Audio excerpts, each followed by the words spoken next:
the IPOB man, Mazi Nnamdi Kanu, and building lasting peace in Igbo land. I want to draw our attention to what insecurity is all about. Insecurity is just like death. If somebody dies and is not related to you, you may not feel it much. Same with insecurity. If your wife has been kidnapped, you understand what it is to be kidnapped. If you are in a kidnap den with the kidnappers, you understand it. But when we are not there, we take it the way we are taking it maybe right now. I think if we have been doing this all this while, we won't be in the shit that we are today. Our problem started since 1970, when we fought a war that we didn't need to fight that war. I remember my father told me when he went to collect his money, he had about 10,000 pounds in the bank, and they gave him 20 naira. He came home and he couldn't talk again. The following day he died. Until today, nobody has told me or said, "Oh boy, sorry, we have been following it, and perhaps if I didn't have a better living, maybe I will have joined the bad boys." But God forbid. So what we are trying to say now is that we need to address some of these unhealed wounds from the Civil War until what we are having today. Like the issue of these boys. I know that over 5,000 youths, small young boys, have been killed within Igbo land in the last, from about 2015 till date. There are several of them in prison yards, like the Wawa prison in Niger State. So many of them who are held, nobody has even the confidence to go near. And so I want to plead to the governors of Southeast that we are talking of lasting peace. There's need for us to come together, the governors, to come together and see how we can get those ones out. The boys who were just arrested for one thing or the other, they really need to investigate some of them, and those who are not guilty should be freed, because these are some of the problems we are having. And the issue of the IPOB man, Mazi Nnamdi Kanu, I want to also plead with the governors. If Mr. President, I know he can listen to them, to grant him presidential pardon. These are some of the things that are building. People will not talk about it. It takes somebody who has the guts to say it out. Those people don't want to talk about these things, but we need to talk about it, because that is where our problem started. And I want to say again that this issue of federal character, so to say, if you are three in a class, from 3 different tribes, and you score 300 marks, and you are denied admission into federal university, somebody else scores 200, he's given admission because he's from a different tribe from you. Some other person scores 50, is given admission in the same federal university. In a country where there are so many state universities, there are so many private universities. I think when we started that program after the Civil War, we were supposed to give ourselves a timeline that after about 10 years, 20 years, 50 years, we should have balanced up, and then we begin to give people equal opportunities.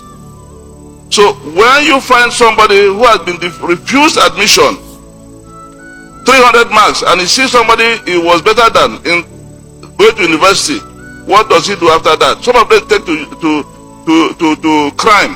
Some of them go into cultism. Some of them go into drug, and so on and so forth, prostitution and whatever. And so these are some of the problems we really need to address. And if we do not want to address the issue of mediocrity, because that's how we find it, if you can take somebody who is not qualified to give you the job because you are trying to balance up, then it's not going to work very well for the country. So I'm just calling on the governors to please see how they can convince the National Assembly and Mr. President so that there may be a review of this issue of federal character. We have done it for almost 60 years.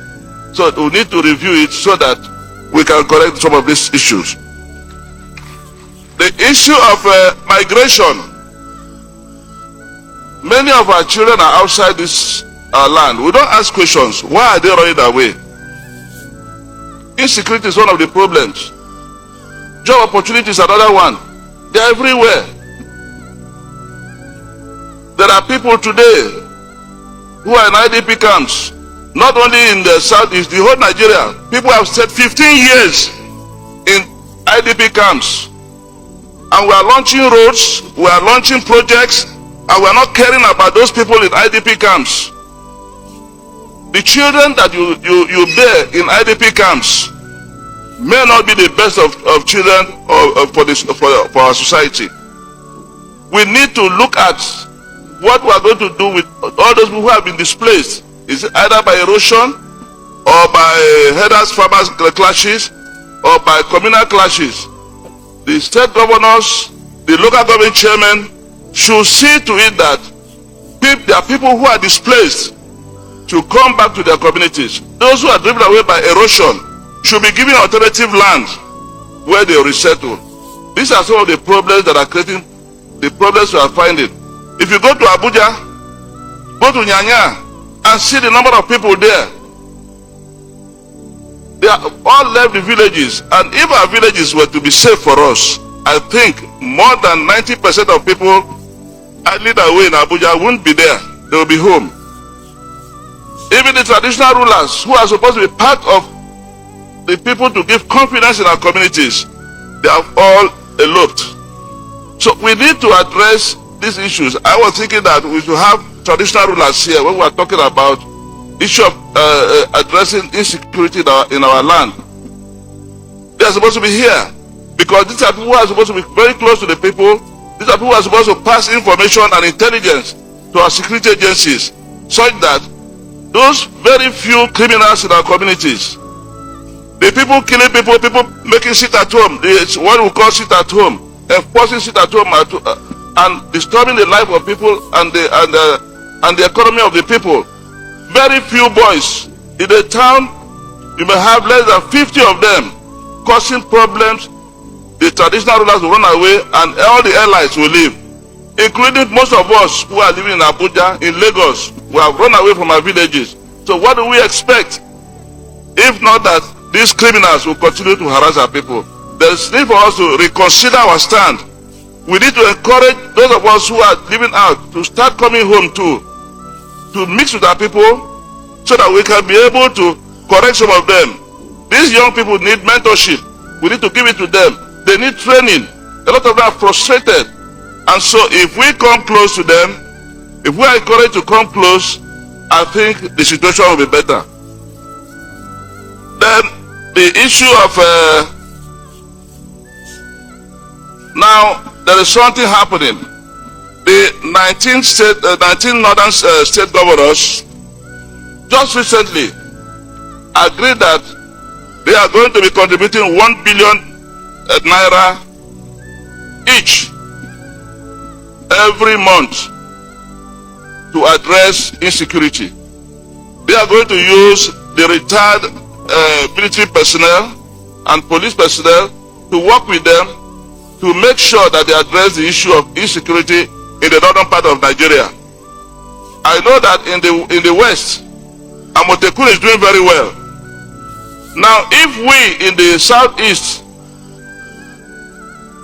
feel that we cannot do anything, we were happy the way we are, I bet you the criminals that will be driven away from the north, when they start clamping down on them in the next 6 months to 1 year, most of them will run down to the southeast, and they are going to be another problem to us. So I'm pleading with the governors that there's need for them to come together and have a fund and bring us, the veterans who are retired, we have experience.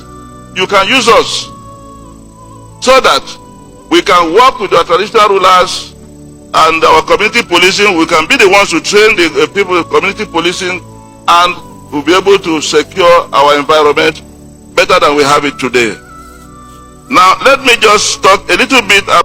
Sir, you have tried for what you have said, but now I want to ask you a question. Where were you when Mazi Nnamdi Kanu was crying about the insecurity?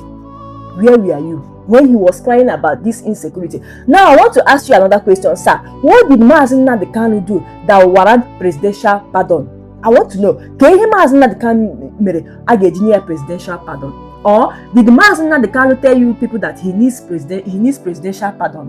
Or not like that no need the presidential pardon? So in case you don't know, sir, that insecurity you are calling all the whole governors.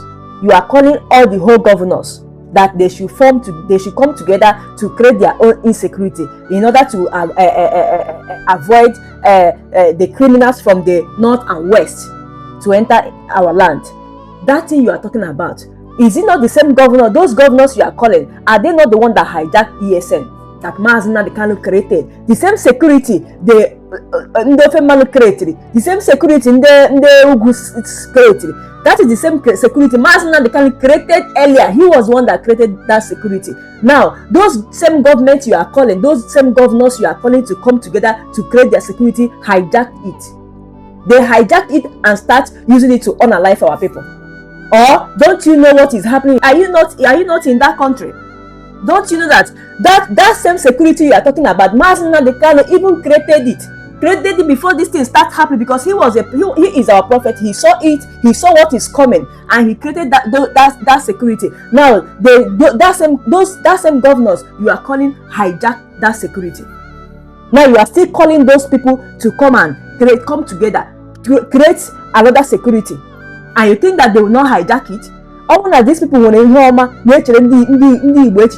these people wouldn't have hijacked the same security Mazi Nnamdi Kanu created.